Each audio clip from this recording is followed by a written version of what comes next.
உரையாற்ற இருக்கிறாங்க. அவங்களை பற்றி நம்ம தெரிஞ்சுக்கலாம். Arulnidhi professor D. Gowri madam ஒரு நல்ல இல்லத்தரசி, குடும்ப தலைவியாக இருந்து தன்னுடைய கடமைகளை எல்லாம் முடித்தாங்க. சமீபத்துல அவங்களுடைய மகனுக்கு கூட திருமணம் முடிச்சாங்க. அம்மா அவங்க 2006ஆம் ஆண்டு நம்முடைய மனவளக்கலையில சேர்ந்தாங்க. அம்மா அவங்க அட்வான்ஸ் டிப்ளமா YHE என்ற ஒரு சிறப்பான ஒரு முடிச்சிருக்காங்க. அம்மா அவங்க 2016ல இருந்து சிவானந்தா ஸ்கை ட்ரஸ்ட் என்ற ஒரு அறக்கட்டளையை ஆரம்பித்து, அதில் பிரசிடென்டாகவும் நிர்வகித்துக் கொண்டிருக்கிறார்கள். அம்மா அவங்க ஒரு நல்ல ஆன்மீக சிந்தனையில ஆழ்ந்து மகரிஷியினுடைய தத்துவத்துல அப்படியே உள்ள எப்பொழுதும் சிந்தனையிலே இருக்கக்கூடியவங்கள்.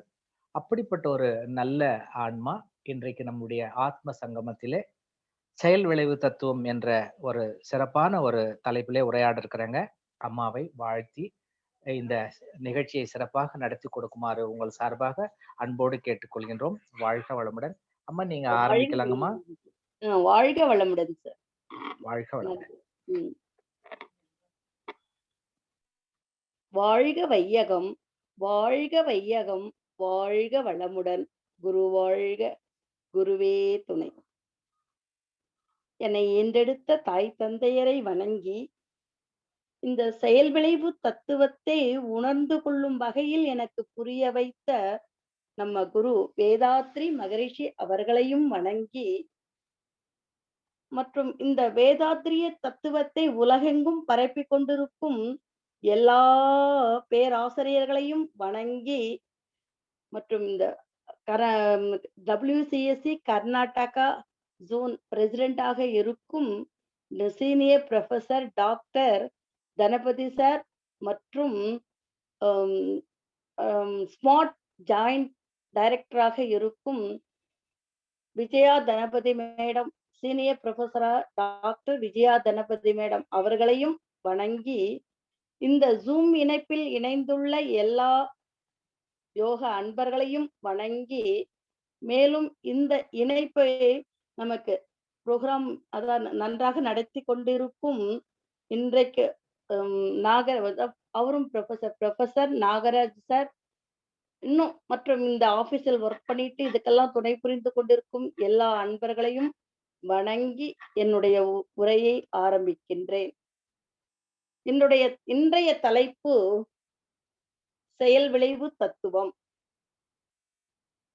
அதாவது மகரிஷி கொடுத்திருக்கிற எல்லா பாடங்களுமே சிறந்த பாடங்கள் தான். ஆனா இந்த செயலழிவு தத்துவத்தை நாம் நன்றாக புரிந்து கொண்டால் நம்ம வாழ்க்கையில், அதாவது இன்பம் துன்பம் இரண்டும் சமநிலையில் எடுத்துக்கொள்வதற்கு இந்த தத்துவம் மிக மிக உதவியாக இருக்கிறது. அதனால எனக்கு ரொம்ப பிடித்த இந்த தலைப்பை இன்றைக்கு உரையாட வந்துள்ளேன். மகரிஷி கொடுத்ததை நான் எந்த அளவுக்கு புரிந்து கொண்டிருக்கின்றோனோ அந்த அளவுக்கு எடுத்து சொல்ல வந்துள்ளேன். அதாவது செயல் விளைவு தத்துவம். ஃபர்ஸ்ட் செயல் விளைவு என்றால் என்ன? அந்த செயல் விளைவு தத்துவத்தில் அது எப்படி இறைநீதியாக இருக்கிறது என்பதையும் தெரிந்து கொண்டு, பிறகு நல்லதை செய்தால் நல்ல பதிவு, அதாவது நல்ல நமக்கு பலனை கொடுக்கிறது, நல்ல பதிவாக அமைகிறது. தீயவற்றை செய்தால் தீய பதிவாக வருகிறது, அதுவே தீமை இது தீமையாகவும் தீய பதிவாகவும் வந்து விடுகிறது. அப்போ இது ஒவ்வொன்றாக நம்ம விதி மதி பிறகு நம்ம நல்லதை செய்தால், அதாவது எண்ணம் சொல் செயல் இவற்றை எப்படி விழிப்பு நிலையில் வைத்துக் கொள்வது. பிறகு நல்ல பதிவே வேண்டும் என்றால் நல்லவைகளையே தேர்ந்தெடுக்க வேண்டும், அதாவது விழிப்பு நிலையில் இருந்து. பிறகு அந்த இறை நீதின்ற அந்த செயல் விளைவு தத்துவம் எப்படி என்றால் உள்ளதை உணர்தல், நல்லதை செய்தல், அல்லதை விடுதல். இது மாதிரி ஒன்றொன்றாக இப்பொழுது நம்ம பார்ப்போம். இவை அனைத்தையும் புரிந்து கொண்டு நம் வாழ்க்கையில் எப்படி அதை பயன்படுத்தி வாழ்வோம் என்பதை ஒன்றொன்றாக புரிந்து கொள்வோம். முதலில் செயல் விளைவு தத்துவம். செயல் விளைவு என்றால் என்ன? ஒரு செயலுக்கு ஏற்ற விளைவு வந்தே தீரும். அதாவது நம்ம ஒரு செயல் செய்கிறோம். உதாரணமா இப்பொழுது உணவை அ சாப்பிடுகிறோம். உணவை சாப்பிட்டால் என்ன? உணவு சாப்பிடுவது ஒரு செயல். எதற்காக சாப்பிடுகிறோம்? நம்ம பசியை போக்கிக் கொள்வதற்காக.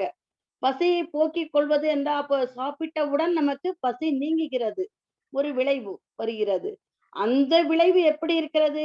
நமக்கு இன்பமாகவும் இருக்கலாம், துன்பமாகவும் இருக்கலாம். ஏன்னா, அந்த செயலை பொறுத்து அது இன்பமாகவும் இருக்கலாம், துன்பமாகவும் இருக்கலாம் விளைவு. அப்போ மகரிஷி இதை 2யும் தாண்டி இன்னும், அதாவது இன்பம், துன்பம், அமைதி, பேரின்பம். இது போன்று 4ஆக நமக்கு தரக்கூடியது விளைவு.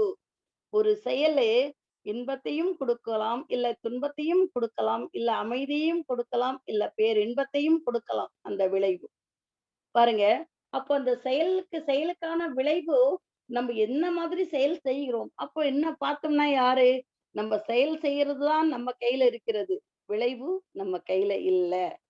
ஆனா, அதுக்காக இறைவன் நமக்கு குடுத்திருக்கிறது என்ன? 6வது அறிவையும் சேர்த்து தான் குடுத்திருக்கிறாரு. எப்படி? அதை எந்த மாரி விளைவு வரும் என்பதை கணித்து செய்வதற்கு தான் 6வது அறிவு.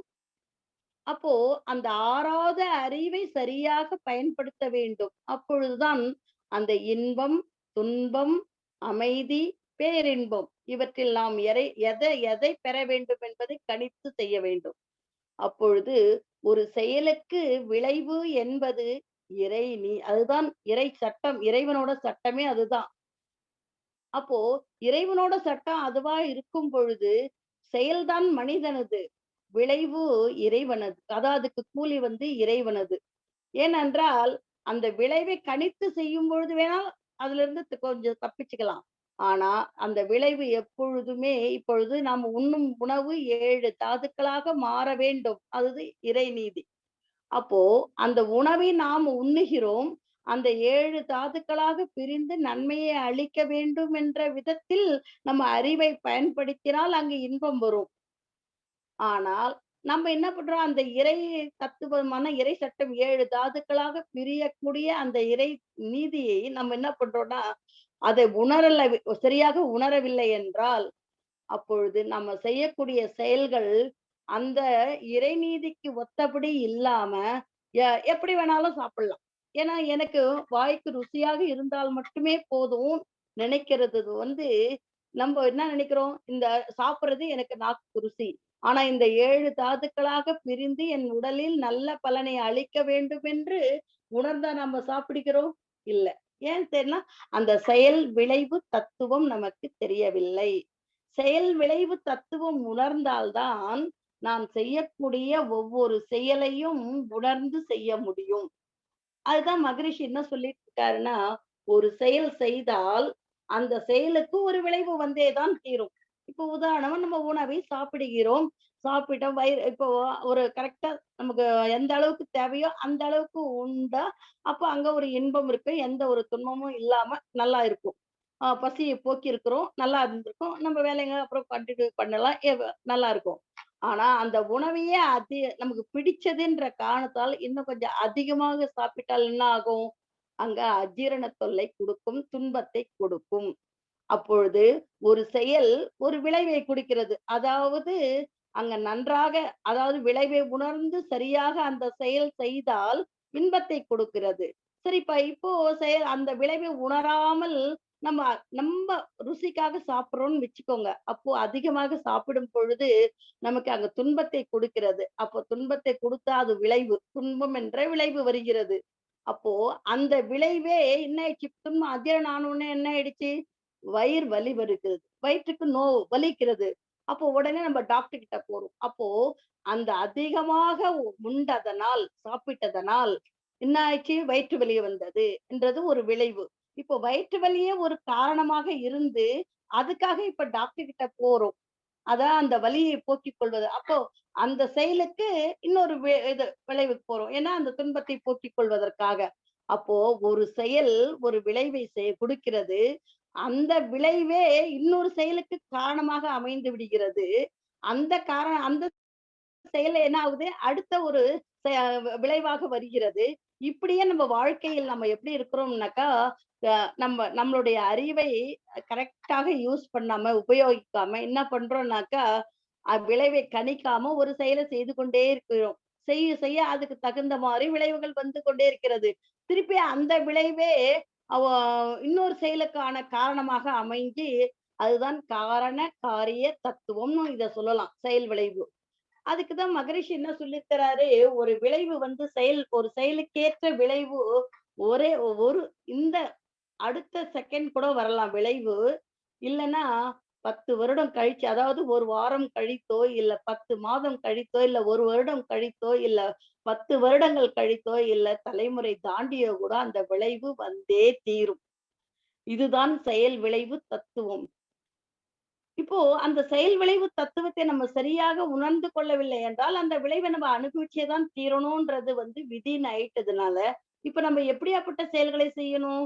நம்மளுடைய 6வது அறிவை உபயோகித்து, அந்த செயலை செய்யும் பொழுது எப்படி செய்யணும்? எனக்கு நல்ல நல்ல பலன் தான்ப்பா கிடைக்கணும். அப்படின்னு நான் நினைச்சேனாக்க, நல்ல காரியங்களை தானே செய்யணும். நல்ல செயல்களை தானே செய்யணும்.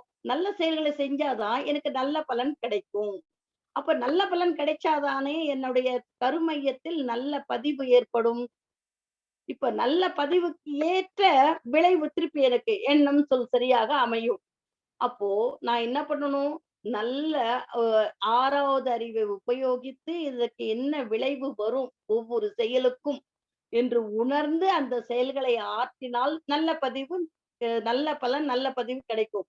ஆனா இதை உணராத செய்யும் பொழுது தீய அதாவது தீய செயல்கள் செய்யும் பொழுது, அதாவது எண்ணம், சொல், செயல்கள் வந்து நம்ம இஷ்டத்துக்கு இப்போ எப்படி கேட்ட எனக்கு பிடிச்சது நம்ம சாப்பிடுறதுல இருந்து, எனக்கு பிடிச்சது செய்யறதுல இருந்து, எனக்கு பிடிச்சது போய் ஏதாவது ஒரு இடத்துக்கு போகிறதுல இருந்து, எல்லாம் இப்போ இப்போ நமக்கு ஒரு வேலை பிடிச்சா செய்யறது, பிடிக்கலன்னா விட்டு அப்போ எதையுமே விளைவை கணிக்காம நம்ம பாட்டுக்கு நம்ம இஷ்டமா நடக்கிற போது, இல்ல எண்ணத்தால பாருங்க, இப்போ வேண்டாத ஒற்றை இப்போ இப்போ ஒரு ஆம் தேவையில்லாத ஒண்ணு எண்ணம்.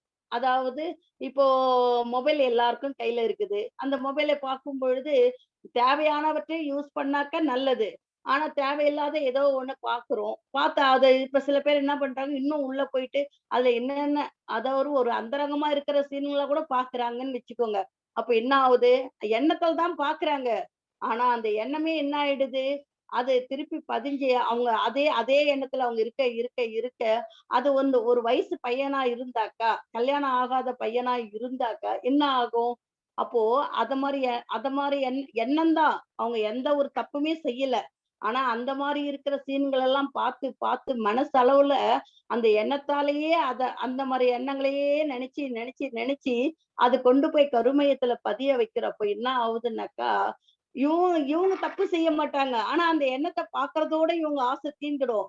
ஆனா அந்த போய் கருமையத்துல பதிஞ்சிருக்கிற அந்த எண்ணங்கள் ஆகப்பட்ட அந்த ஆசையாகப்பட்டது அடுத்த தலைமுறைக்கு அது சென்று அவங்க என்ன பண்ணிடுவாங்கன்னாக்கா அத செயலுக்கே கொண்டு வந்துருவாங்க. ஏன்னா அந்த அளவுக்கு அந்த எண்ணத்துல அந்த வலிமை போட்டு போட்டு போட்டு போட்டு அந்த கருமையத்துல பதிய வச்சிருக்கிறதுனால அடுத்த தலைமுறை இப்ப பாருங்க, ஐயோ அப்பா அம்மா நல்லவங்க தான்ப்பா அப்படின்னு சொல்லுவாங்க. ஆனா அடுத்த ஜெனரேஷன்ல பசங்க வந்து கொஞ்சம் கெட்ட பசங்க அந்த மாதிரிலாம் ஒரு மாதிரி வெளியில போயிட்டு ஒரு கெட்ட ஆக்டிவிட்டி எல்லாம் பண்ணிட்டு வராங்கன்னாக்கா, ஐயோ எப்படியாப்பட்ட அப்பா பசங்களுக்கு இப்படியாப்பட்ட பசங்க பிறந்திருக்குது. ஆனா காரணம் என்னன்னாக்கா எண்ணத்தால கொடுத்தது அங்க செயலுக்கு வந்துட்டு இருக்குது. அப்ப என்ன அர்த்தம்? நம்ம இந்த விளைவுகளும் எண்ணி பார்க்காம எண்ணம் தானேன்னு சொல்லிட்டு, இப்போ அதே மாரிதான் ஒரு கோவத்த அடக்கி, அடக்கி, அடக்கி எண்ணத்த அந்த மாரி உணர்ச்சிய அடக்கி, அடக்கி வச்சுற அந்த கோவம் தான் அடுத்த ஜெனரேஷனுக்கு வந்து பொறுக்கும்பொழுது அந்த குழந்தைங்க அதிகமான கோவத்துல இருப்பாங்க. ஏன்னாக்கா அடக்கி வைக்கப்பட்டது அங்க வெளிய வெடிக்குது. விளைவா வருது. விளைவு அதிகபட்சம் எந்த அளவுக்கு அடக்கி வச்ச கோவமோ, அந்த அளவுக்கு அடக்கி வச்ச அந்த பையனுக்கு கோவமா வந்துருது. அப்ப எந்த ஒரு விளைவையும் சரியாக கணிக்காமல் நம்ம எண்ணத்தால கொடுத்தது கூட பாருங்க எவ்வளவு பெரிய விளைவை கொடுக்குது. அப்போ சொன்ன சொல், அதே மாரி செய்த செயல். அப்போ இதோட விளைவுகள் இன்னும் எப்படி இருக்கும் பாருங்க. ஒருத்தருக்கு கெட்டது செய்றோம்னாக்கா, இப்போ பக்கத்து வீட்ல ஒருத்தர் எல்லாம் நல்லா இருக்காங்க. அவங்க எல்லாமே என்னது, ஆ ஐயோ! அவங்களுக்கு 2 காரு சொல்லிட்டு பொறாமை பட்டிருந்தா என்ன ஆகும்? அதுக்குதான் தமிழ்ல கெடுவான் ஃபர்ஸ்ட் கெடுவான். அவங்க ஐயோ இப்படி இருக்காங்களே, அவங்களுக்கு ஏதாவது நடக்கூடாதான்னு ஏதோ ஒரு பொறாமையில அப்படியே இருக்கிறாங்கன்னு வச்சுக்கோ. அவங்களுக்கு ஏதாவது இப்ப கெட்டது செய்யறது, அவங்களுக்கு ஏதாவது வர ஒரு போஸ்ட் வருதுன்னா அது கூட சரியா இல்ல, பக்கத்துல கார் நிக்க வச்சிருந்தாக்க ஏதாவது அந்த கண்ணாடிகளை உடைச்சிருது, ஏதோ ஒரு சின்ன சின்ன துன்பங்கள். ஏன்னா நல்லா இருக்கிறது பொறுக்காம அந்த மாதிரி தப்புகள் செய்யறாங்கன்னு வச்சுக்கோங்க. அப்ப என்ன ஆகும்? அப்போ இதோட விளைவுகள் வந்து எப்படி இருக்கும்? ஏன்னா அந்த பொறாமையால வந்த செயல்கள் அதெல்லாம். அப்போ இதெல்லாம் இப்ப இதுக்கு தண்டனை வருமா இல்லையா? அந்த கருமையத்துல பதிஞ்சிருந்து, இப்ப இவங்களுக்கு இல்லன்னா கூட யாருக்கு வரும்? அவங்க பிள்ளைகளுக்கும் வந்து சேரும் அது. அப்ப அதுதான் மகரிஷி என்ன சொல்லியிருக்கிறாரு, இந்த ஒரே ஒரு செகண்ட்ல வரலாம். இல்லன்னா 10 வருடம் கழித்து கூட வரலாம். இல்லன்னாக்க தலைமுறை தாண்டி கூட வரலாம். செயல் விளைவு என்பது. அப்போ ஆம், எப்படி வரும்? நம்ம இந்த கரெக்டா இத புரிஞ்சுக்கணும். புரிஞ்சுக்கணும்ப்ப எனக்கும் வந்து சத்தியமு சார் பாடம் நடத்தும்பொழுது நான் லெவல் 4த் லெவலுக்கெல்லாம் போகும்பொழுது, அப்பவே எனக்கு வந்து ரொம்ப அவர் குடுத்த அந்த விளக்கங்கள்லாம் ரொம்ப ரொம்ப அருமையா இருந்தது. அப்போ ஒருத்தர் வந்து ஒரு எஜுகேஷன் மினிஸ்டர் வந்து ஆ இது ம் அ அவருக்கு வந்து ஒரு 4,00,00,000 வந்து சேங்ஷன் ஆவுது. கவர்ன்மென்ட் ஸ்கூலுக்கெல்லாம் போயிட்டு நீங்க இது ஒரு கம்ப்யூட்டர் வாங்கி குடுக்கணும் அப்படின்ற மாதிரி. அப்போ கவர்ன்மென்ட் ஸ்கூலுக்கு அந்த சாங்ஷன் ஆகிறதுல ஒரு ரூ. 2,00,00,000 அவரு எடுத்து வச்சிடுறாரு. ஏன்னா அவரு ஒரு அரசு ஒரு இது என்ன எஜுகேஷன் மினிஸ்டரா இருக்கிறாரு, மந்திரியா. அப்போ அவருக்கு வந்திருக்கிற அந்த பைசாவ யாருக்கு? இவரு தானே இப்ப கொண்டு போய் மத்தவங்களுக்கு குடுக்கணும். அதனால இவரு எடுத்து அத லஞ்சம் எடுத்து உள்ள வச்சுக்கிறாரு. இவரு பாக்கெட்ல போட்டுக்கிறாரு பேங்க்ல. அப்ப மீதி இருக்க 2,00,00,000 வந்து இப்ப மத்த ஸ்கூலுங்களுக்கு கொண்டு போய் குடுக்குறதுக்கு தான் ஒவ்வொரு ஸ்கூலுக்கா அவங்க அனுப்புறாங்க. அங்க கொஞ்சம் போயிட்டு லாஸ்ட்ல 1,00,00,000 அளவுக்கு தான் போய் ஜனங்களுக்கு பயன்படுது.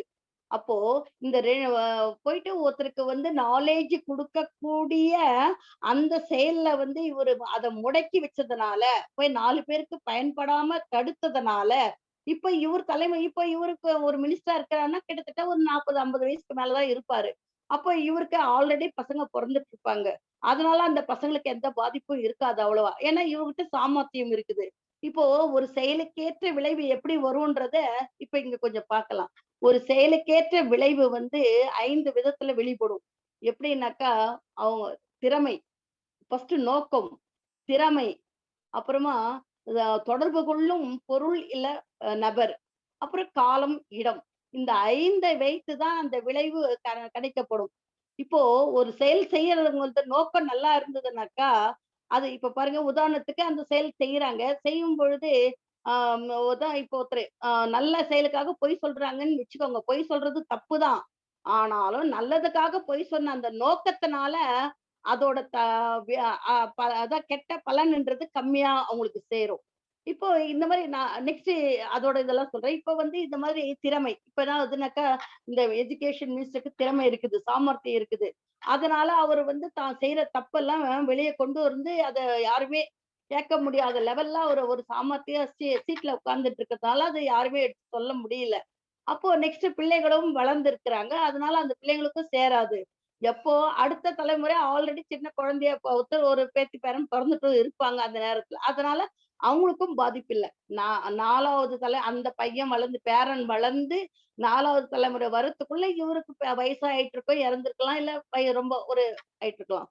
அப்போ பார்த்தீங்கன்னாக்கா, இந்த எஜுகேஷன் மினிஸ்டர் என்ன பண்ணாரு, ஆ எத்தனையோ பிள்ளைகளுக்கு போய் மூளைக்காக, நல்ல வளர்ச்சிக்காக போய் செய்ய வேண்டிய அந்த படிப்பு குடுக்காததுனால, அந்த எஜுகேஷன குடுக்காதனால, அந்த இறைநிலை என்ன பண்ணுது, துல்லியமா கொண்டு போயிட்டு, அந்த பேரப்பிள்ளைக்கு வந்து அந்த மூளை வளர்ச்சியே கம்மி பண்ணி விட்டுடுது. யாரு அங்க பொறக்குறாங்க? இவரே தான் 4வது தலைமுறையில பிள்ளைய அங்க வந்து பேரன், பேத்தியா, கொள்ளு பேரனா வந்து பொறக்குறாங்க. அப்ப யார் அனுபவிக்கிறது? த பெற்றவர்கள் வேறில்லை, பிள்ளைகள் வேறில்லை. ஏன்னா, தாய் தந்தையரோட உயிரில இருந்து தான் இப்ப நம்ப வந்திருக்கிறோம்னாக்கா, அப்போ அந்த இடத்துல நம்ப தாய் தந்தையர் உள்ள இருக்கிற உயிரா சுத்திக்கிட்டு இருக்கும்பொழுது பெற்ற அனுபவங்கள், ஆசைகள், நிறைவேறாத எண்ணங்கள், ஆசைகள் எல்லாம் அந்த உயிருக்குள்ள அடக்கிக்கிட்டு இப்ப வந்து பிள்ளையா பொறந்திருக்கிறோம். அப்ப பிள்ளையா பொறந்திருக்கிறப்ப என்ன ஆயிடுச்சு? அங்கிருந்தவங்க தான் நம்ம இங்க வந்திருக்கிறோம். ஏன்னா அத அனுபவிக்கிறதுக்காக. அதுக்கு தான் பெற்றவர்கள் வேறில்லை, பிள்ளை அதுதான் பிள்ளைகளுக்கு பெற்றவர்கள் செய்த பாவ புண்ணியம் வந்து சேருன்னுவாங்க. ஆனா அப்படி சொன்னாக்க புண்ணியத்த மாத்திரம் ஐயோ! பெத்தவங்க செஞ்சது புண்ணியம்னா ஏத்துப்பாங்க. பெற்றவர்கள் செய்த பாவத்தை வந்து பிள்ளைகள் ஐயோ இவங்க செஞ்சுட்டு போன கர்மத்துல நான் ஏன் அனுபவிக்கணும் அப்படின்னு சொல்லுவாங்க. ஆனா உண்மையில என்ன, பெற்றவர்கள் வேறில்லை, பிள்ளை வேறில்லை. அவங்களோட உயிரை தாங்கிக்கிட்டு தான் இங்க வந்திருக்கிறப்ப என்ன ஆகுது?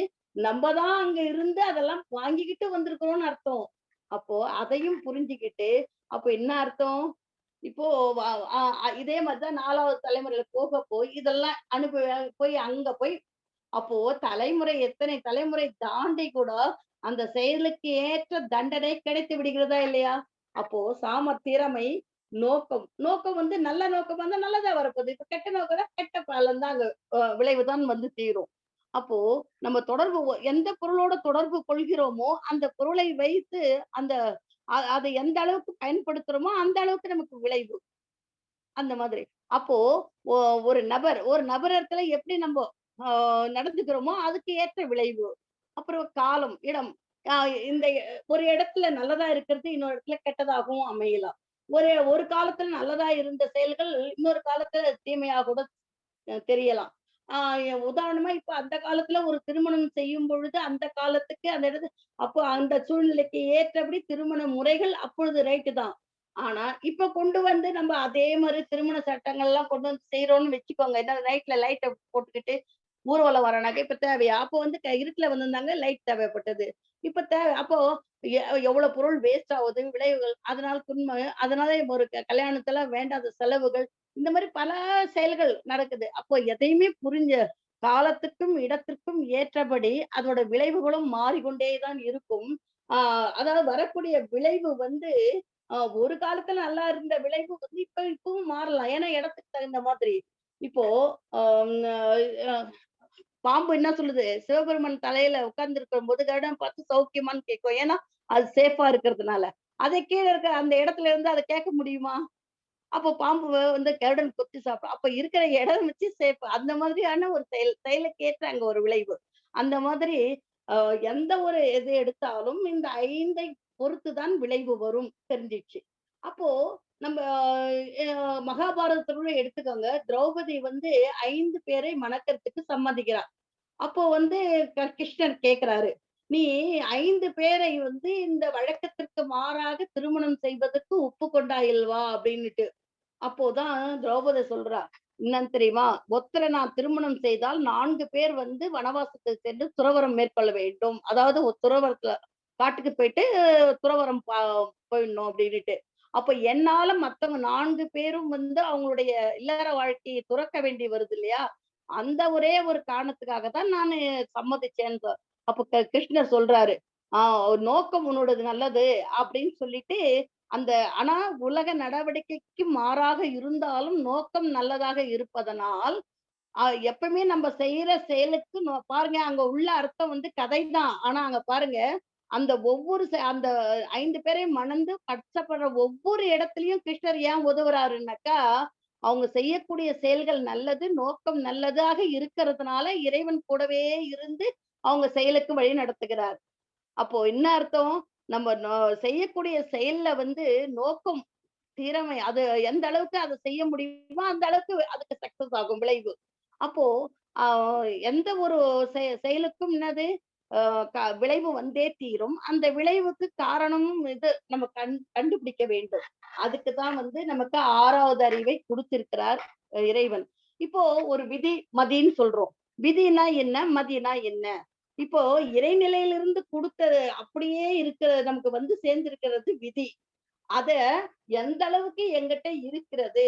அதாவது என்கிட்ட நானு இப்ப எந்த தகுதியில உடல் வலிமை என்கிட்ட எவ்வளவு இருக்குது, கல்வி எவ்வளவு இருக்குது, எனக்கு சாமர்த்தியம் எவ்வளவு இருக்குது, என்னோட கீர்த்தி எவ்வளவு இருக்குது, என்கிட்ட செல்வாக்கு எவ்வளவு இருக்குதுன்றத புரிஞ்சுகிறது தான் மதி. அப்போ இத புரிஞ்சுக்கிறப்போ விதியா வந்திருக்கிற ஒவ்வொரு செயலையும் நம்ம இந்த மதிய வச்சுக்கிட்டு இந்த மாதிரி என்கிட்ட என்ன இருக்குதுன்னு ஆராய்ந்து அதை எந்த அளவுக்கு நான் வெற்றி கொள்ள முடியும்ன்ற செய்யும் பொழுதுதான் அங்க மதி செயல்படுகிறது. அப்போ விதி என்பது இறைநிலையோட தன்மை அது அப்படியே வருவது. மதி என்பது அந்த இறைநிலையிலிருந்து பெற்றதை நாம எப்படி அதை சரிப்படுத்திக் கொள்ள முடியும். அதாவது உதாரணத்துக்கு விதி என்பது ஆஹ் இது என்னது நெல்லுன்னு வச்சுக்கோங்க. நெல்லு அது வந்து நம்ம எப்பவுமே விதியை வந்து நம்ம செய்ய முடியாது. அது இறைவன் தான் கொடுத்திருக்கிறது. அந்த அரிசி அப்போ உணவை அரிசி உணவை நம்ம எத்தனை வகையா கூட நம்ம பயன்படுத்தலாம். நம்மளுடைய மதிய வச்சுக்கிட்டு. ஆனா அந்த அரிசிக்கு மூலமா இருக்கிற நெல்லுன்றது விதி. அந்த விதிய வந்து நம்ம செய்ய முடியாது. அதே மாதிரிதான் இரும்பு. இரும்புன்றது விதி. இறைவன் கொடுத்தது. அந்த இரும்ப வச்சுக்கிட்டு அதை உருக்கி எத்தனை வகையான பொருட்களோட நம்மளால மதியால செய்ய முடியும். ஆனா மதியே இல்லைன்னு வச்சுக்கோங்க. நம்ம கிட்ட இந்த 6வது அறிவுன்ற சிந்திக்கிற அறிவு இல்லைன்னாக்கா, எவ்வளவுதான் விதி இருந்தாலும் அதை பயன்கொள்ள முடியாது. அப்படி விதியா இருக்கிறது என்னன்னு புரிஞ்சுக்க முடியலன்னா, நம்ம வாழ்க்கையை சரியா கொண்டு போக முடியாது. அப்போ ஏன் விதியை மதியால் வெல்லலாம்னு சொன்னாங்கன்னாக்கா, இப்போ விதி அதான் இப்ப இந்த மாதிரி இருக்குது. இப்போ உண்மையிலேயே ஒருத்தருக்கு வந்து ஊனமா ஒருத்தர் பொறந்துடுறாரு, கால் ஊனமா. இது விதி. ஆனா அவர்கிட்ட கடவுள் அறிவு குடுத்திருக்காரு இல்லையா? அப்போ இந்த மதிய வச்சுக்கிட்டு அந்த கால் ஊனத்தை எப்படி நானு அதன் மூலம் இல்லாத வேற என்ன பயன்படுத்தி என்ன நான் இங்க நிலைநிறுத்திக்க முடியும்? என்ன புகழ் பெற முடியும்? அப்படின்னு சொல்லிட்டு அவங்க உட்கார்ந்துட்டு இப்ப ஒரு கம்ப்யூட்டர்லயோ, இல்ல ஒரு டிராயிங்லயோ, வேற எதுலயோ தன் திறமைய காமிக்கும் பொழுது, அவங்க நல்லா ஜொலிக்கலாம் இல்லையா? அப்புறம் இப்போ சுதா சந்திரனே எடுத்துக்கோங்க. அவங்களும் வந்து ஆக்சிடென்ட்ல கால் போயிடுச்சு. அப்ப விதின்னு வீட்ல உட்கார்ந்தாக்கா, அவங்க ஒரு புகழ்பெற்ற நாட்டியம் நம்ம பார்த்திருக்க முடியுமா? அப்போ அவங்க என்ன பண்ணாங்க, அந்த காலுக்கு ஒரு செயற்கை கால் பொருத்திக்கிட்டு, நல்லா நடனம் ஆடி காமிச்சாங்க. அப்போ அவங்க பேர் புகழ் பெற்றாங்க. அப்ப என்ன அர்த்தம்? விதின்னு இருந்தாலும், அந்த விதியை மதியால் வெல்ல முடியும்ன்றது, அந்த எந்த அளவுக்கு அத நம்ம முயற்சி பண்றோமோ, அந்த அளவுக்கு வெல்ல முடியும். இப்போ உதாரணமா, கல்ல தூக்கி மேல போடுறோம். அது எவ்வளவு வேகமா போடுறோமோ, அந்த கல் மேலருந்து கல்லு கீழ தான் விழணும்ன்றது விதி. ஆனா, அந்த கல்ல எந்த அளவுக்கு தூக்கி போடுறோமோ, தூக்கி போடுற அந்த வேகம் போறது வரைக்கும் மதியோட வேலை. அந்த வேகம் குறைய குறைய அது கீழ வரும் பூமியை நோக்கி. அப்ப அங்க விதி வெல்லுது. அப்போ விதிக்கு வேகம் வந்து மதியோட வேகம் எந்த அளவுக்கு இருக்குதோ, அப்ப விதியை வெல்ல முடியுது. அந்த மதியோட வேகம் குறையும் பொழுது மதி வெல்லுது. அப்போ இது 2மே விதி, மதிக்கும் 2மே இணைந்து இணைந்து காலம் கலந்துதான் நமக்கு வாழ்க்கை இருக்கிறது. ஆனா எப்பொழுது விதியை வெல்லலாம் என்றால், இந்த மதியை கொண்டு போயிட்டு இப்போ அ ஏன்னா விதிக்கு வந்து எல்லை இல்லை. மதிக்கு ஒரு எல்லை இருக்கிறது. பாருங்க இந்த கல்லையே தூக்கி போடுறோம். ஆ எவ்வளவு தூரம் தூக்கி போட முடியும் நம்மனால? அப்ப விதிக்கு எல்லை இல்லை. ஆனா இந்த மதிக்கு ஓரளவுக்கு தான் இது மேல போக முடியும். அதுக்கு மேல போக முடியாது. அப்ப மதிக்கு எல்லை இருக்கிறது இல்லையா? எத ஒண்ணு எடுத்தாலுமே விதிக்கு எல்லை இல்லை. ஆனால் மதிக்கு எல்லை உண்டு. அதை எந்த அளவுக்கு முயற்சி பண்றோமோ, அந்த அளவுக்கு தான் வெல்ல முடியும். 6வது அறிவை வைத்துக்கொண்டு. அப்போ இந்த விதி அதுக்கு தான் எப்ப வெல்ல முடியும்? அப்போ நம்ம இந்த மனசை இது பாருங்க 6வது அறிவா இருக்கிற நம்ம கிட்ட மனமாய் இயங்கிக்கிட்டு இருக்கிற அந்த மனசை வெளி உலகத்தில் செல்லும் வரைக்கும் அதுக்கு எல்லை எதுக்கு அந்த மனசுக்கு அவ்வளவுதான் வெல்ல முடியும். ஆனா அதை திருப்பி உள்நோக்கி பயணிக்கும் பொழுது, அதாவது தவம் செய்யும் பொழுது என்ன ஆகுதுன்னாக்கா, நம்ம மூலத்தை நோக்கி போகும் பொழுது அந்த விதி அளவுக்கு நாம மனம் சென்று விடுகிறது. விதி அப்ப என்னது ஆதி சமம் சமாதி ஸ்டேட்டுக்கு போகும் பொழுது அந்த விதி அளவுக்கு நம்ம உயர்ந்து நிற்கிறோம். அப்போ நம்ம பிறந்து வந்தது விதியின் பயன் என்றால் அந்த இந்த ஜென்மத்தை முறித்து முக்தி அடைவதுதான் அப்போ என்ன ஆகுது? அப்போ நம்ம இந்த விதியை வென்று மதியால் அந்த இறைநிலையாகவே ஆகிவிட வேண்டும் என்றால் முக்தி அடைய வேண்டும். அப்போ உள்நோக்கி பயணிக்கும் பொழுது விதியை மதியால் வெல்ல முடியும். இல்லை என்றால் அந்த விதிதான் ஜெயிச்சுக்கிட்டே இருக்குது. புரியுதுங்களா? அப்போ அதுக்குதான் விதியை மதியால் வெல்லலாம். இதுதான் உண்மையான விதியை மதியால் வெல்லுவது. அதற்காக நம்ம என்ன பண்ணணும்? நம்முடைய எண்ணம், சொல், செயல் அனைத்தையும் விழிப்பு நிலையிலிருந்து எப்பொழுதுமே செயலாற்ற வேண்டும். முதலே சொன்ன ஒரு எண்ணத்துக்கு கூட அவ்வளவு வலிமை இருக்கிறது. உதாரணமா ஒருத்தர் வந்து திருடணும்னு நினைக்கிறாங்க. ஆனா திருட மாட்டான். ஆனா நம்ம வீட்டை சுத்தி கூட இப்படி வரலாம் திருடன், அப்படி வரலாம்னு நம்ம கூட யோசிச்சு வச்சிருப்போம். ஆனா ஒருத்தர் திருடன்னு நினைக்கிறவனுக்கு அவனுக்கு எப்படி வரணும்னு வழி தெரியாது. ஆனா நம்ம டெய்லி டெய்லி இப்படி வந்துருவானா, அப்படி வந்துருவானா நம்ம நினைச்சு நினைச்சு வச்சிருக்கிறது இந்த வான்காதத்துல கலந்திருக்கிற அந்த எண்ணம் ஆகப்பட்டது. அவன் திருடணும்னு நினைக்கிறவன் போய் அந்த எண்ணம் போய் சேர்ந்து அவன் திருடிடுவான். அப்போ அவன் திருடுறதுக்கு காரணம் பாதி இந்த எண்ணத்தை கொடுத்தவங்க கூட காரணமாகறாங்க. அப்ப எண்ணத்துக்கு எவ்வளவு வலிமை இருக்குது பாருங்க. அதான் சொன்னேன் எண்ணத்தை நம்ம செய்யலன்னா கூட நம்ம பிள்ளைகள் அதை செய்ய வச்சிரும் அந்த எண்ணமாகப்பட்டது. அப்போ நம்ம நல்ல எண்ணங்களை போட்டுக்கனா அவங்க நல்லவங்களா வருவாங்க பிள்ளைகள். நம்ம கெட்ட எண்ணங்களாக எண்ணத்தை போட்டவர்கள் அவங்க செயலையே செஞ்சிருவாங்க. அப்ப என்ன பண்ணணும்? அந்த எண்ணம், சொல், செயலில் எப்பொழுதும் விழிப்பு நிலையில் இருப்பதற்குத்தான் நமக்கு கடவுள் 6வது அறிவை குடுத்திருக்கிறார். அப்போ அந்த 6வது அறிவை எப்பொழுதும் விழிப்பு நிலையில் வைத்துக்கொண்டு, அப்போ என்ன அர்த்தம்? அதுதான் நமக்கு என்ன சொல்லுவாங்க? விளக்க வழி. அப்பொழுதுதான் பரிபூரணம். அதாவது முழுமை பேரை அடைய முடியும். அதாவது எப்படின்னாக்கா, இப்போ நான் யாரு? அப்படின்னு நம்ம புரிஞ்சுகிட்டு, அப்போ அதாவது சிந்தனையாளர்கள் குடுத்த 2த்தையும் இணைச்சு, நான் எந்த நிலையில இருக்கேன்? நான் இந்த சமுதாயம், இயற்கைக்கு அதாவது அதை மதித்து, அ என்னுடைய செயல்களை எல்லாம் அளவு முறையில் கொண்டு வந்து, ஒரு செயலுக்கேற்ற விளைவு என்பதை என்னவென்று யூகித்து, அதை உணர்ந்து, எப்பொழுதும் விழிப்பு நிலையிலிருந்து எண்ணம், சொல், செயல்களை விழிப்பு நிலையில் வைத்துக் கொண்டு செயலாற்றுபவன் தான் விளக்க வழியில் வாழ்பவன். அதாவது 6வது அறிவு பெற்றதற்கான அர்த்தமாகும். அப்படி ஆகும் பொழுதுதான் என்ன ஆகுது? நம்ம மூலத்தை நோக்கி பயணிக்கிறோம். மூலத்தை நோக்கி பயணிக்கும் பொழுது மூலமாகவே ஒரு போய் சேர்கிறோம். அதாவது முக்தி அடைகிறோம். அப்போ அந்த நிலையை போவதற்கு என்ன வேணும்? செயலுக்கேத்த விளைவு என்ற இந்த கூர்தல் அறம் கூர்ந்து, ஏன்னா இறைநிலையோட தன்மைதான் எல்லாவற்றிலும் இருப்பது. அதை கூர்ந்து நோக்கி அந்த எல்லாமே இறையாக தோற்றமளிக்கிறது. அப்போ அந்த இறைக்கு நம்ம துன்பம் கொடுக்காம, யாரை பார்த்தாலும் துன்பம் கொடுக்காத வகையில நம்ம வாழ்க்கையை மாற்றி அமைச்சுக்கணும். அப்ப என்ன அர்த்தம்? அந்த ஒருத்தர் துன்பம் கொடுத்தால் அந்த இறைநிலைக்கே போய் துன்பம் கொடுக்கிற மாதிரி ஆகுது. அப்ப எண்ணம், சொல், செயல்களை விழிப்பு நிலையில் வைத்துக்கொண்டு இன்னொருக்கு துன்பம் கொடுக்காத வகையில் என்னுடைய செயல்களை, அதாவது நான் ஆற்ற வேண்டிய கடமைகளை கரெக்டாக செய்ய வேண்டும். அதாவது இன்னொருத்தருக்கு துன்பம் கொடுக்காத வகையில் அந்த மாதிரி ஒரு செயல் செய்வதுதான் செயலுக்கேற்ற விளைவு. இந்த செயலுக்கேற்ற விளைவை எந்த அளவுக்கு நம்ம புரிஞ்சுக்கிறோமோ, அந்த அளவுக்குத்தான் நம்ம வாழ்க்கையில் உயர்ந்து வர முடியும். அதுதான் ஒரு சிறந்த பண்பாடு கூட சொல்லலாம்.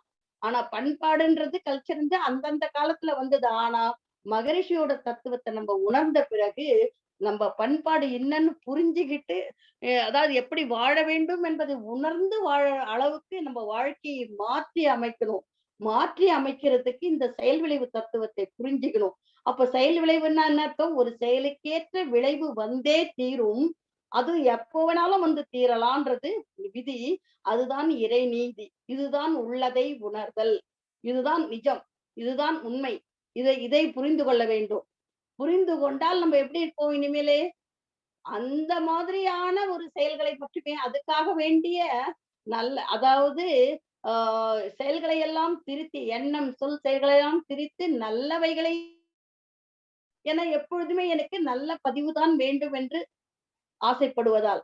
அப்போ வேண்டாத அதாவது அல்லதை இப்ப பாருங்க, ஒரு நம்ம கிட்ட இருக்கிற வேண்டாத நீக்கி கொண்டு வந்தாவே நம்ம கருமையில் தூய்மையாயிடுமா இல்லையா? அப்போ அல்லதை விடுதல், நல்லதை செய்தல், அல்லதை விடுதல்.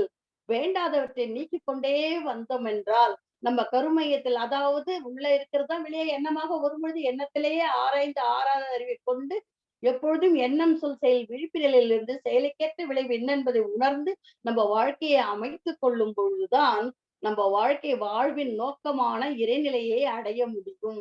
அதுக்காக தான் இந்த செயலழிவு தத்துவமும் நமக்கு தேவை என்பதை உணர்ந்து இந்த உரையை உரையாற்றுவதற்கு எனக்கு வாய்ப்பளித்த எல்லாருக்கும், எல்லா நல்ல உள்ளங்களுக்கும் நன்றி.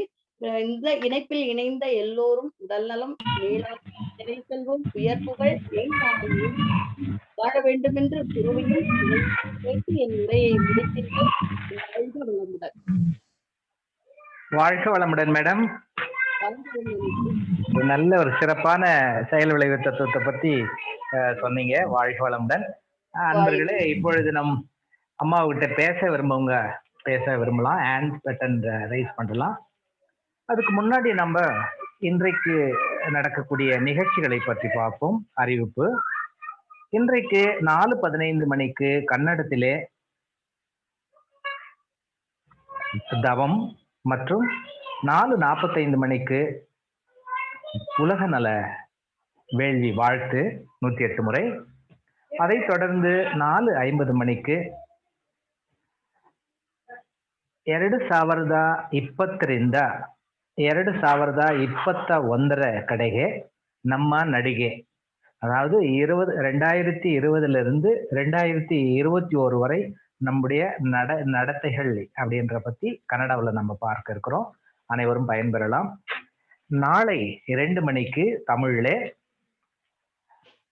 கத்தார்ல இருந்து ஸ்கை ப்ரொஃபசர் தவமணி டாக்டர் அவங்க உரையாட இருக்கிறாங்க. ஒரு சிறப்பான ஒரு தலைப்பு,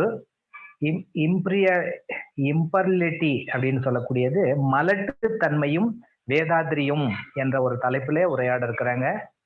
மீண்டும் நான் அறிவிக்கிறேன், நாளை 2 மணிக்கு தமிழிலே டாக்டர் தவமணி துபாய் கத்தார்ல இருந்து நம்ம இணைப்புக்கு வர்றாங்க.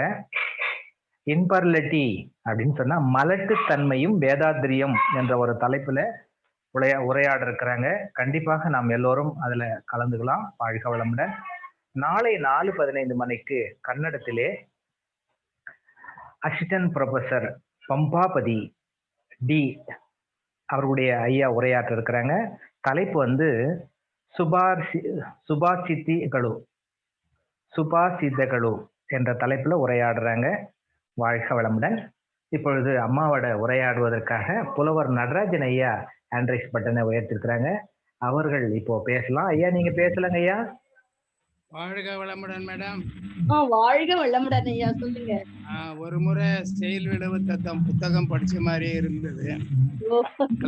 பல எடுத்துக்காட்ட சொன்னீங்க, பலதும் சிறப்பா இருந்தது. ஒரு சிலது நம்ம மகரிஷி கூட ஒரு சில கருத்துக்களை சொல்றது இல்லை. ஒரு உதாரணமா மகாபாரதத்திலிருந்து ஒரு கருத்து சொன்னீங்க.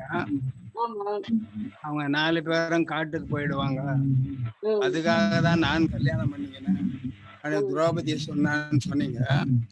அது ஏற்றுக்கொள்ள முடியாதது. அதுக்கு வேற சில காரணங்கள் சொல்லி இருக்கிறாங்க.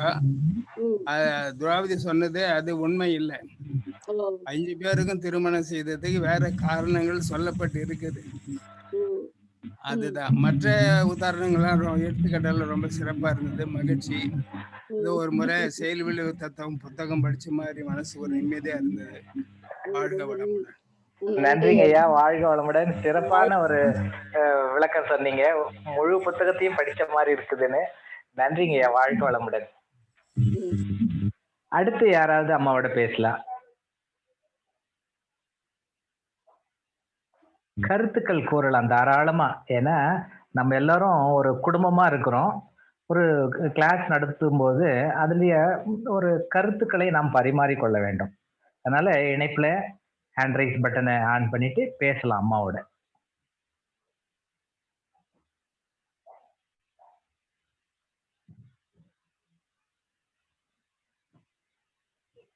லக்ஷ்மிபதி ஐயா நீங்க பேசலாங்க ஐயா. வாழ்க வளமுடன். வாழ்க வளமுடன். நம்ம செயல் விளைவு தத்துவம் ரொம்ப நல்லா இருந்தது. கருத்தெல்லாம் நம்ம புலவர் ஐயா சொன்ன மாதிரி ஒரு சிலது நம்ம சொல்றதுக்கு முன்னாடி அது கொஞ்சம் சரியா தெரிஞ்சுக்கன்னு சொன்னா நல்லா இருக்கும். வாழ்க வளமுடன். நன்றிங்க ஐயா. வாழ்க வளமுடன். அடுத்தது வனஜா சுவாமிநாதன், நீங்க பேசலாங்கம்மா. வாழ்க வளமுடன். அம்மா உங்களுடைய சொற்பொழிவு மிகவும் நல்ல சிறப்பாக இருந்தது. எண்ணம் சொல் செயல், எண்ணம் சொல் செயல் எப்படி இருக்கணும், எப்படி இருந்தா செயல் விளைவு தத்துவத்தை எப்படி நமக்கு அமையும்ன்றத நல்ல விளக்கமா சொன்னீங்க. மிகவும் நன்றி அம்மா. வாழ்க வளமுடன். உங்கள் பணி மேன்மேலும் சிறக்க வேண்டும். வாழ்க வளமுடன். வாழ்க வளமுடன். நன்றி மேடம். வனஜா மேடம், வாழ்க வளமுடன். வாழ்த்துக்கள். வாழ்க வளமுடன். அம்மா கிட்ட யாராவது மீண்டும் உரையாட விரும்புறவங்க ஹேண்ட் ரைஸ் பட்டனை ஆன் பண்ணலாம். சரி அம்மா முடிச்சுக்கலாங்களாம்மா? முடிச்சுக்கலாம். வாழ்க வளமுடன். வாழ்க வளமுடன். இன்றைக்கு ஒரு சிறப்பான செயல் விளைவு தத்துவத்தை குறிப்பிட்டிருந்தாங்க மேடம். அதாவது மகரிஷி ஒரு 4 வரி கவிதை சொல்லுவாங்க. தப்பு கணக்கிட்டு தான் ஒன்றை எதிர்பார்த்தால் ஒப்புமோ இயற்கை ஒழுங்கமைப்பு, இதை உணரார் இல்லற்படுவார் இன்புறுவார் துன்புறுவார்னு சொல்லி அழகான ஒரு 4 வரி கவியை சொல்லுவாங்க. இந்த 4 வரி கவிதையிலே இந்த முழு பாடமும் அடங்கி போயிடுது. அப்படி ஒரு சிறப்பான ஒரு தலைப்பு. இன்னொரு வழியில சொல்லுவாங்க, தவறு இழைத்து பின் பரமனை வேண்டி பயன் என்ன. அருமையான வரி. தவறு இழைத்து பின் பரமனை வேண்டி பயன் என்ன. அருமையான ஒரு தலைப்பு. அம்மா அவங்க வேதாத்ரி தத்துவத்தை புலவரையா சொன்னாங்க, முழு புத்தகத்தையும் ஒரு முறை படிச்ச மாதிரி இருந்தது அப்படின்னு. வேதாத்ரி மகரிஷி அவங்க மௌனம் இருப்பாங்க. அந்த மௌனத்துல பூத்த மலர் தான் இந்த செயல் விளைவு தத்துவம். அப்படி ஒரு அருமையான ஒரு தலைப்புல நீங்க உரையாடினீங்க. அதாவது நான் சொல்ல மறந்ததே நீங்க சொல்லிட்டு நிறைவு செய்தீங்க. ரொம்ப சந்தோஷம். அந்த செயல் விளைவு 5 காரணங்கள்னு குறிப்பிட்டீங்க. மிக மிக ரொம்ப முக்கியமானது. அந்த 5 காரணத்தை இன்னொரு முறை சொன்னாலும் ஆழமா நல்லா இருக்கும்னு நான் நினைக்கிறேன். ஏன்னா நிறைய பேருக்கு இந்த காரணங்கள் புரிவதில்லை. இந்த 5 காரணங்கள் தான் எல்லா செயலுக்கும் விளைவு என்றத மிக அருமையா விளக்கினீங்க. பல ஊமைகளை காட்டி நல்ல ஒரு நிலையில விளக்கினீங்க. வாழ்க வளமுடன்மா. இப்ப எல்லோரும் புரிய நிலைக்கு வந்துடலாம். அம்மாவை நம் வாழ்த்து கடமைப்பட்டிருக்கிறோம். ஸ்ரீமதி உலக சமுதாய சேவா சங்கத்தின் பேராசிரியர் அருள்நிதி கௌரி அம்மா அவர்கள் வாழ்த்துவோம். வாழ்க வளமுடன். அம்மா அவர்கள் நல்ல உடல் நலம் பெற வாழ்த்துவோம். வாழ்க வளமுடன். அவருடைய இனிய குடும்பத்தை வாழ்த்துவோம். வாழ்க வளமுடன். அம்மாவினுடைய ஆன்மீக சேவையை மேலும் சிறக்க வாழ்த்துவோம். வாழ்க வளமுடன். அம்மாவினுடைய பொருளாதாரம் மேம்பட வாழ்த்துவோம். வாழ்க வளமுடன். அவர்கள் எப்பொழுதும் இந்த ஜூம் நிகழ்ச்சியில் நல்ல சிந்தனைகளை வழங்க வாழ்த்துவோம். வாழ்க வளமுடன். வாழ்க வளமுடன் மேடம். வாழ்க வளமுடன். முடித்துக்கலாம். இப்போ என்ன கேட்டீங்க? அந்த 5 காரணங்கள் சொன்னீங்க செயல் விளைவு மலர்றதுக்கு. அந்த 5ஐயும் ஒரு முறை சொன்னீங்கன்னா நல்லா இருக்கும்ன்றது. அதாவது திறமை ஃபர்ஸ்ட் வந்து நோக்கம். நம்முடைய நோக்கம் என்னவா இருக்குதோ அதை பொறுத்து விளைவு வரும்.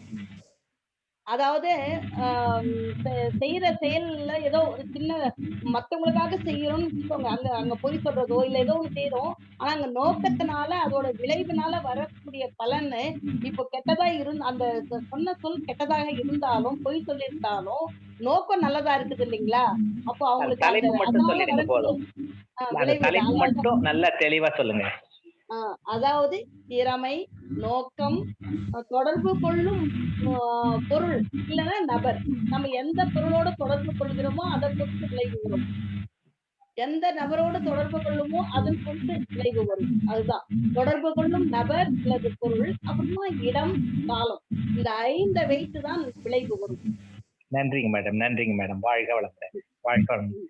நாம் எல்லோரும் இந்த வினாடியிலிருந்து அம்மா சொல்லியது போல் மகரிஷி தத்துவங்களை விளக்கி ஒவ்வொரு வினாடியும் விழிப்பு நிலையிலிருந்து நாம் செயல் விளைவு தத்துவத்தை உணர்ந்து இந்த நடைமுறைப்படுத்துவோம் என்று கூறி இந்த சிந்தனையை நாம் நிகழ்ச்சி நிறைவு செய்து கொள்கின்றோம். இப்பொழுது நாம் உலக சமுதாய சேவா சங்க தலைவர் அவர்களுக்கு அனுமதி கொடுத்ததற்காக அவர்களை வாழ்த்துவோம். வாழ்க வளமுடன். உலக சமுதாய சேவா சங்கத்தின் கர்நாடக மண்டலத்தின் நம்முடைய தலைவர் மற்றும் குழுவை சேர்ந்த அனைவரையும் வாழ்த்துவோம். வாழ்க வளமுடன். கர்நாடக மண்டலத்தின் துணை தலைவர் ஸ்மார்ட் அவர்களையும் வாழ்த்துவோம். வாழ்க வளமுடன். நம்ம உலகில் உள்ள அனைத்து அறக்கட்டளைகள் தவ மையங்கள் அனைத்தையும் வாழ்த்துவோம். வாழ்க வளமுடன். நம்முடைய கர்நாடகத்தில் உள்ள அனைத்து அறக்கட்டளைகளும் தவ மையங்களையும் அதில் சேவை செய்யக்கூடியவர்கள் அனைவரையும் வாழ்த்துவோம். வாழ்க வளமுடன். இன்றைய நிகழ்ச்சிகள் எப்பொழுதும் சிறப்பாக நடத்த வேண்டும் என்று வாழ்த்துவோம். வாழ்க வளமுடன். இப்பொழுது உலக நல வாழ்த்து செய்தியில வரும், அதை அதனோட முடிச்சுக்கலாம். வாழ்க வளமுடன். நன்றி மேடம். வாழ்க வளமுடன். வாழ்க வளமுடன்.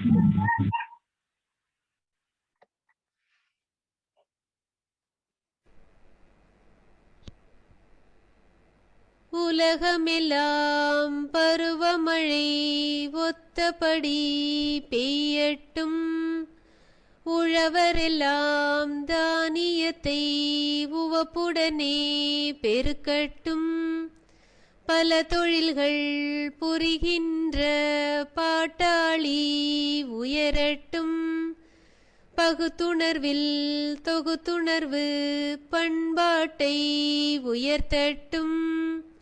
கலகங்கள் போட்டி பகை கடந்தாட்சி நடக்கட்டும். கல்லாமை கடன் வறுமை களங்கங்கள் மறையட்டும். நலவாழ்வை அளிக்கும் ஞான ஒளி வீசட்டும். நம் கடமை அறவாழ்வின் நாட்டத்தே சிறக்கட்டும். நம் கடமை அறவாழ்வின் நாட்டத்தே சிறக்கட்டும். நம் கடமை அறவாழ்வின் நாட்டத்தே சிறக்கட்டும். வாழ்க வையகம், வாழ்க வையகம், வாழ்க வளமுடன்.